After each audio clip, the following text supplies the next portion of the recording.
Resurge la noticia, donde hay más variedad, la propuesta de las tardes, que a ti te formará, es el Rumbo.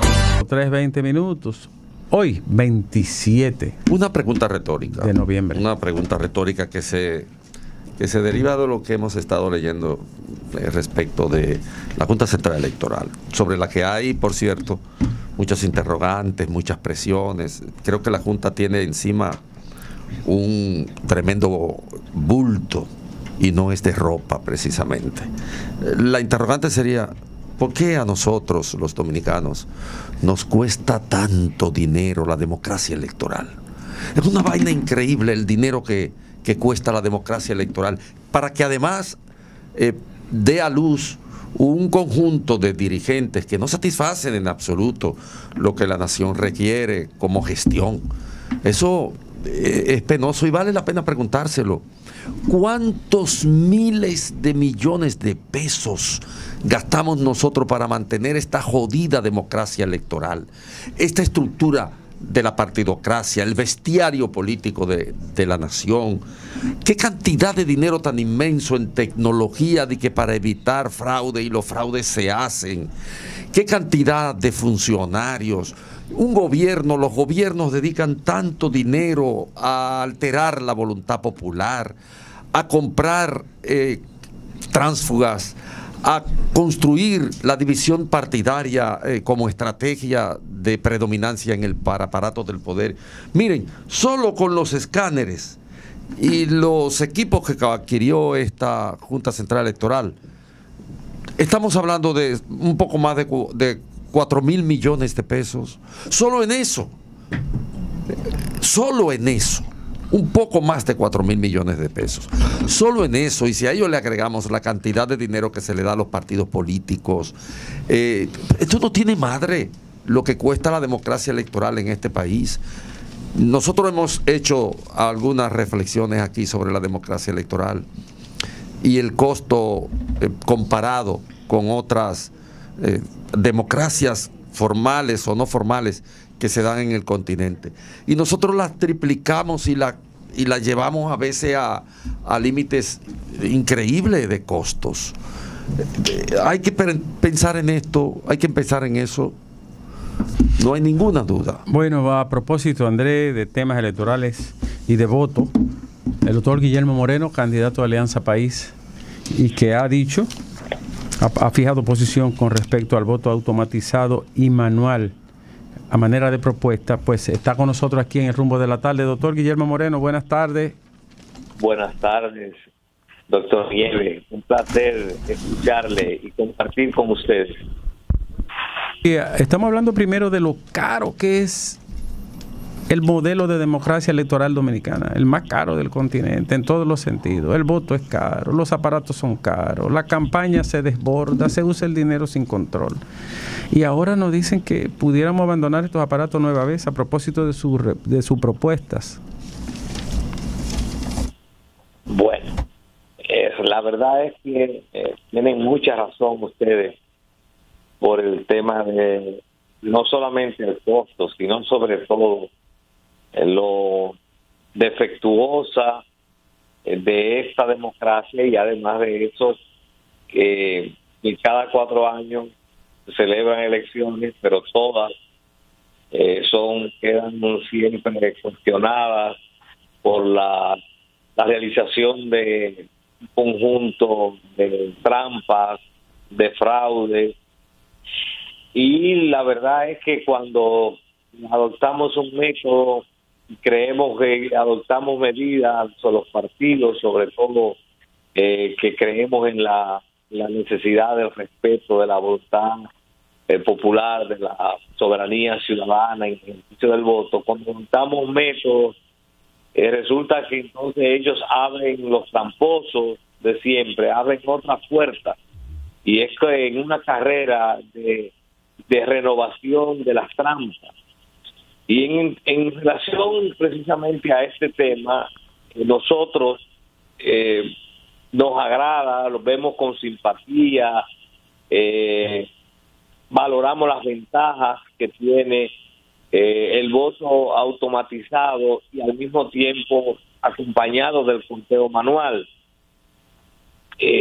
Pero resulta que esas ventajas, entre las que está una rapidez del procesamiento y además de eso, de la transmisión de los datos de los resultados electorales, con lo cual se superan parte de uno de los traumas que tradicionalmente tienen los procesos electorales nuestros, que lo hacen siempre sospechoso, levantan suspicacia cuando los resultados no se dan a tiempo. Este voto automatizado, digamos que esas son sus ventajas, y mucho más en el hecho, la forma en que se está planteando ahora, que es como nosotros lo vemos adecuado, que se ha acompañado del conteo manual. Pero el voto automatizado es muy vulnerable. Eso se ha demostrado en múltiples experiencias. Y la mejor muestra de eso es que el 6 de octubre nosotros tuvimos el uso de 7,000 equipos para unas primarias que fueron una prueba, y se han levantado un conjunto de cuestionamientos a los que es necesario darle una respuesta. Por eso nosotros planteamos que apoyamos el voto automatizado acompañado del voto manual, del conteo manual, pero es necesario que se haga la auditoría forense, porque la única forma de nosotros verificar si efectivamente en este caso, en las elecciones primarias del 6 de octubre, hubo las irregularidades que se han denunciado por múltiples vías, es precisamente constatándolo a través de una auditoría forense. Pero hay algo más. Resulta que el 6 de octubre se utilizaron 7,000 equipos, y para las elecciones de febrero y de mayo se le van a adicionar 9,000 equipos más.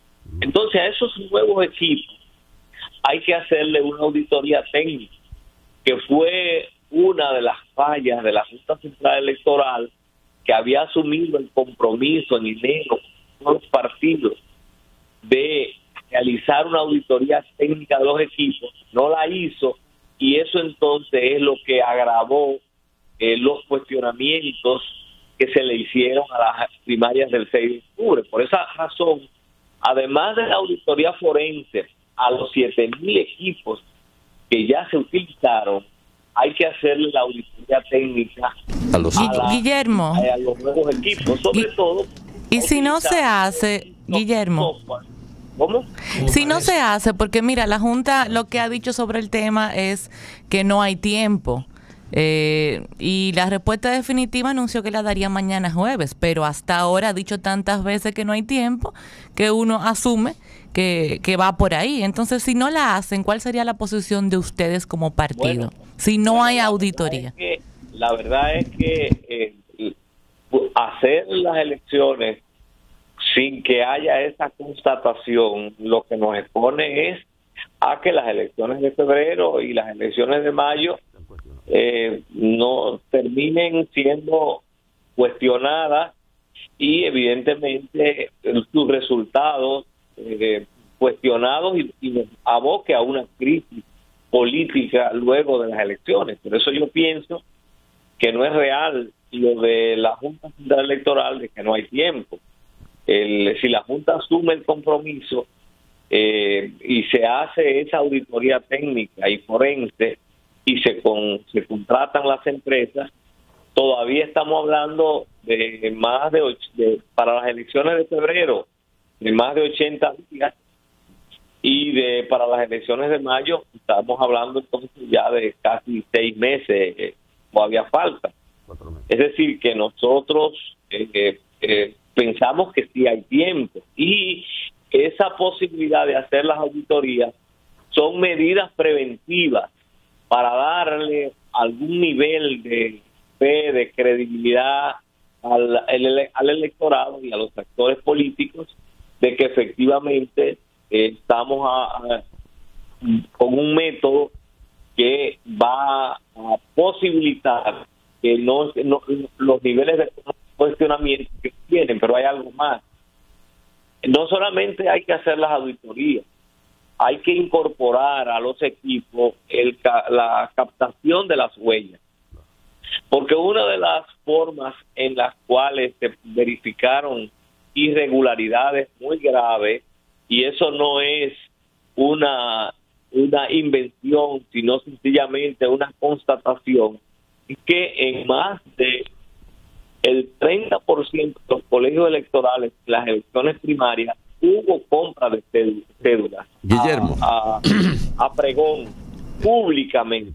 Eso fue cierto, No, Guillermo. la Junta no ha fijado una posición y no ha hecho un señalamiento y ha abierto una investigación, sino que además una de las cuestiones que se ha constatado es que con esa cédula, a partir del momento en que se hicieron los cierres de los colegios electorales, que comenzó entonces en algunos lugares a fluir votaciones, lo que se ha podido deducir y en muchos casos comprobar, porque ha habido denuncias específicas, es que hubo una utilización de esas cédulas sin